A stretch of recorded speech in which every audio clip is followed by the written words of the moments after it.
Hey guys, it's Katie. I am going to be talking to you today about something that not a lot of people have been planning for, um, but it's something with dog training that if you don't plan accordingly, it can be a bit of a challenge. So, with different counties potentially reopening in phases, more people are going to be trying to take their dogs outside. Um, Not that you shouldn't have been already, but people are going to start actively trying to work on training their dogs again. Now, group classes for Arnicadia will not be open for some time, simply because of the location that I was offering my group classes. So we're not concerned right now about group classes so much as how do we reintegrate training into our day-to-day lives. So the first thing is going to be you're going to see masks in public. So your dog is also going to see those masks in public. I have a strange thing when it comes to dealing with desensitization. I don't believe in doing desensitization to something that's new necessarily. I believe in doing normalization. So, as you can see, I am wearing a mask. My dogs are already used to masks, so this is kind of irrelevant. However, there are some important things to remember when it comes to dealing with the mask and the normalization. If I am wearing a mask, the biggest reason why a dog may react to that is the same reason they'd react without the mask, believe it or not. If my body language is very forward, if I'm staring at a dog, if I'm looming over a dog, if I'm invading their space, if I'm trying to kiss them, if I'm trying to hug them, that's going to cause the reaction.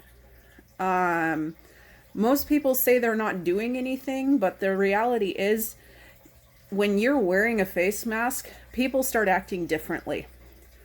We start trying to get the dog okay with it. And the reality of it is the dog was okay with it until you started trying to invade their space with it. So when you're trying to go day to day, my suggestion, get a mask, wear it around, go about your business. Really, really simple. If your dog happens to be a little bit leery of it, if they approach you, just calmly reward them and go about your day. Don't make it a big deal, because the thing is, dogs can process a lot of information when it comes to normalization of certain things. If you start making it that the dog has to actually think how to get rewarded for seeing this new stimulus, they start caring too much about the stimulus. So, for instance, if I walk around in a mask and that's the only time that the dog gets rewarded, I'm telling the dog that the mask is more valuable than I am. So the idea is, hey, I still exist. I'm a valuable person. If you do something that is valuable to me, you get rewarded for it.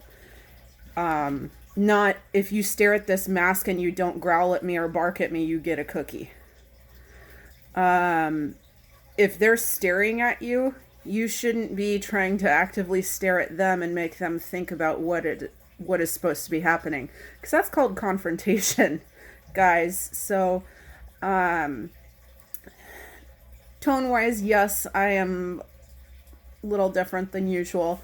But it's because I'm getting constant emails, constant messages, constant shares about events and posts in different training groups and stuff that are basically saying that dogs cannot possibly fathom dealing with masks unless we do desensitization.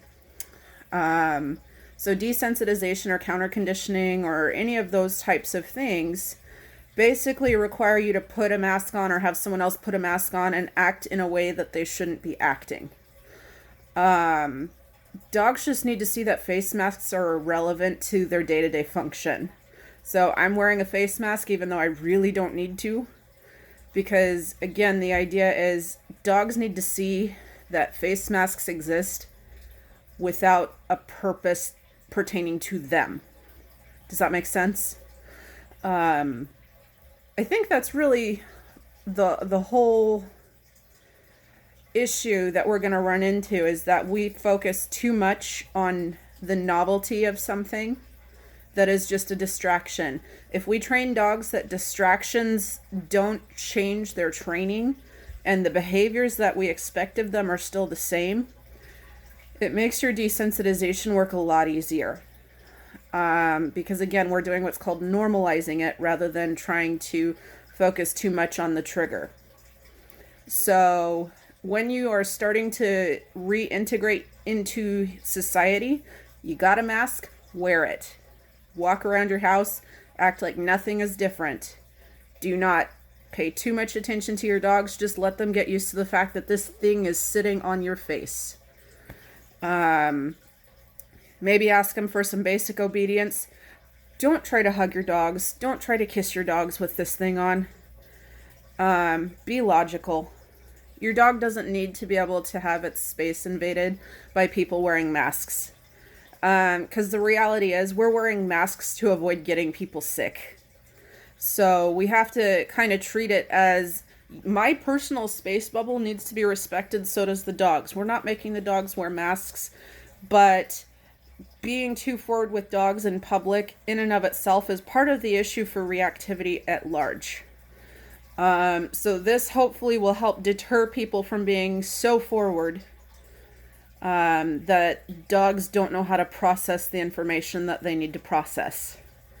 Anyways, so going back to reintegrating into public, when you are training with your dog, the biggest thing is not every person on the planet needs to be able to pet your dog. And this is for newer puppies, because there's a lot of people that got puppies during quarantine or people that got new shelter dogs. Everyone does not need to be able to pet your dog. Your dog needs to be able to function around people. Your dog needs to be able to feel safe around people. Your dog needs to be able to learn around people. Your dog needs to be able to deal with new environments. That is socialization. People petting your dogs is a small part of socialization. It's not the primary function for socialization. Playing with other dogs is not the other part of primary function. Anyways, when it comes to training in public, don't make it harder than you need to make it. If you're wearing a mask, get them used to it. Other people are going to be wearing masks. If they're used to you wearing a mask and you advocate for your dog's space, they'll get over the fact that people are wearing masks. It'll be really, really easy, and it'll be less stressful on the dog. Getting them reintegrated into our culture, because dog culture and human culture is different. Human culture is changing because of the fact that we now have social distancing. Social distancing should still be adhered to. Just because you're taking your dog out for training doesn't mean people magically need to be in your 6-foot space bubble. So you can have conversations with people, you can practice seeing people, practice seeing new things, new sights, new sounds, new smells, all that stuff. But be smart, practice social distancing, and make sure that we're not making this harder for our dogs than it needs to be. Anyways, if you have questions, comments, concerns, or if you feel like you need to schedule some training, feel free to contact me. You can contact me via Messenger, you can contact me through email, you can contact me through text or on the phone, and we'll try and get something set up for you to help ease back into society. Anyways, you guys have a good day. Thanks. Bye.